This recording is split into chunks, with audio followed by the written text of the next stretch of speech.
Cam, I mean, just you may not, you were alive, but you might not have heard the legend of the SCG roar that accompanied Steve Waugh hitting Richard Dawson to the boundary to cap off most ridiculous day of Test cricket. He scores a century and the crowd goes balmy. That came to mind. Scott Boland with the 4, last ball of the day, and the MCG absolutely erupts with a noise probably not heard in Australia since 24 years ago, whenever it was. Can you sum up today in, I don't know, where you've got about 27 minutes to try and get it in that? Yeah, the final boundary was insult to injury, wasn't it? Where no matter when you think England are having a good day in this series, they're fine. There somehow is a way where you leave it miserable and disappointed again. I think my overriding emotion at the moment is kind of frustration that I feel like we're not seeing the end of the story. We're not seeing the end of the series. And I don't mean that by England should have won this series because that was the fairy tale finish for Stokes and McCullum. But I thought today was tailor-made for this high-progressive batting lineup and the way they've played for the last 3 years. Australia have only got 150 on a pitch that is doing absolutely all sorts. And you've got Will Jacks, who's got 5 T20 centuries to his name, batting at 8. You've got such firepower in that batting lineup. And you've got lads nicking off. You've got Joe Root scoring his slowest ever duck for England. And I thought, maybe me and you guys would disagree on this, I thought Brook, even when he charged a first ball when the score was 8 for 3, I thought brilliant. Finally, this is kind of the philosophy that England have stuck to for so long. And I don't really mind if it succeeds or fails. I just want to see if it works here the way they've said they're going to try. So yeah, frustration a little bit, just because I feel like Brook was the one to stick to England's guns and he found success. But then I spoke about this last time I spoke to you guys. That level of delusion is still there. It's only a 40-run deficit. We're going to have another shootout. There's still time. There's still time for England to win this series 3-2. It's just Australia of 3 of them. That's the way I'm framing it. Cam, I mean, we've said it quite a lot that the hope that kills you. And I mean, at 152, but on that 152, you're fair play to England. You know, some of the hardest things you get to do as a bowler is when the captain wins a toss and throws you the ball and says, yeah, there's something in this pitch. Stokes doesn't always do that from a mentality point of view and says, right, we need you to bowl them out by tea time because we won the toss and we're going to bowl first. But this is that one exception. This is the one where he wasn't playing the long game. The surface was deemed that Nathan Lyon probably wasn't going to play on it if he was going to be fit. And England backed that up. And I thought the tongue was excellent, but I thought Atkinson was really good as well. I thought Atkinson was superb. This was kind of the wicket that he was tailor-made for. He's known for this kind of wobble seam delivery where his kind of unpredictability in response off the pitch is his great strength. He bowled a ball to, I think it was Khawaja, just before we got him out, or just before Khawaja got out. And my amateur lip reading, as the ball kind of ripped past Khawaja's outside edge, you could see Khawaja go, geez, that's a good ball. And it was, I don't know how you guys were feeling, but with every wicket that England took, I started getting a little bit more nervous where I went, okay, I think there's something in this pitch. I think the fun's about to begin when England start batting. I wonder something I have been wondering about, maybe this is hypercritical. England started, well, Atkinson started well with the ball. Cast had quite a poor spell early on and leaked quite a few runs. His first 4 overs, I think, went for 20, 24, maybe some leg buys as well, where he pushed one down leg side. And in the context of the game where we are playing with such fine margins and such few runs on the board, whether that'll be a slight point of frustration for England, that there were kind of 2 snippets in their innings where one at the very beginning, where Australia got off to a bit of a head start and was 30 or so for 1. And secondly, there was a 6-over period where they just lost their lengths a bit. And Green and Neese were able to add 40 runs in about 6 overs time. So for the most part, yes, England, how can you really criticise the bowlers if you bowled out Australia for 150? But then when you saw the way that the ball was leaping around, when it was England's turn to bat, and look, cricket analysis is just the demand for perfection, right? So England have bowled a team out for 150, and I'm going, should that have been 120 actually? Whereas I think overall, the bowlers I was going to say they can put their feet up and rest, but they can't because they're back tomorrow to do it all over again. Cam, do you think that once the grass goes, if there's enough time in this game to go, and when you consider that there were periods where it looked a little bit easier to bat, even if that might have just been wayward lines and lengths. I can't quite think of any period where it looked relatively easy for England to bat. But do you think that we're going to see a game that not quite as stark as the Border Gavaskar Trophy game that took place at Perth? I think it was Perth last year, where both teams were shot out, and then actually the pitch eased out remarkably. And I think that both teams scored quite big, or certainly India scored very big in third innings. Do you see that kind of game coming? Or do you think this is going to be over in 2.5 days, come what may? I think two things to that. One is we're probably too far ahead of the game for that to take place now. If, say, like 14 wickets have fallen, then there's time for us to get later in the day before that grass to die. And secondly, I'm not a greenskeeper. I don't know what I'm talking about in terms of wickets, to be brutally honest. But I remember chatting to a kind of Victorian local who's covered 1 million games of cricket here at the MCG for this match, and he just went 3 days max. We're all gone home by the end of day 3. They left 10 mils of grass on, otherwise known as a centimetre. And Australia are kind of loath to leave their spinner out if they don't have to, and they went, nah, there's no need for a spinner here. The game's going to be happening quickly. It's going to be happening on fast forward.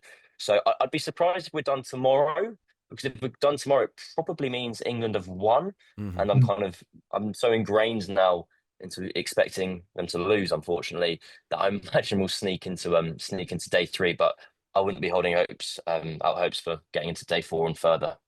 Well, hopefully it finishes tomorrow. But John mentioned in the opening question about the atmosphere, and shows my age when he talked about that. He said, I think, did you say, Cam, were you born when Steve Waugh got that century? Because I was alive. Give me some credit. I was on the field and played in that game, went flying past me, and I always said that.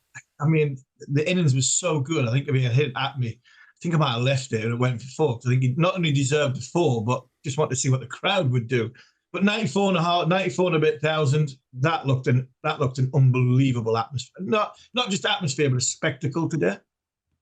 It's an event. You're very aware, kind of walking to the ground, kind of at the start of your day, that this is like the only show in town. So I think it finished off, as you said, 94,000, the most ever people in for one day of cricket at the MCG. And because there's such a large Barmy Army section, it's like a football match where you've got a genuine away end. I went out into the crowd kind of around lunchtime just beforehand and wandered towards Bay 13, which has been given to the Barmy Army for this match. And they were chanting throughout, and like the ball was beating the bat, and England were on top.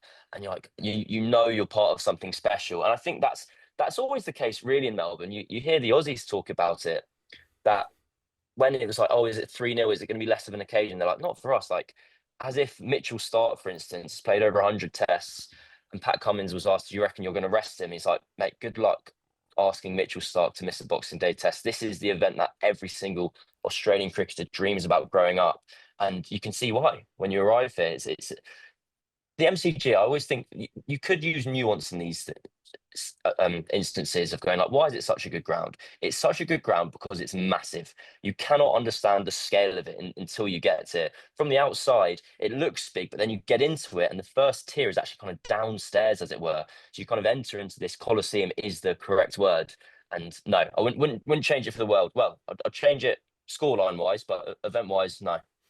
It is an incredible stadium, and one of the aspects of the MCG which makes it my favourite ground in Australia is, although Adelaide's pretty good, is the fact that even despite its size, it still retains its character.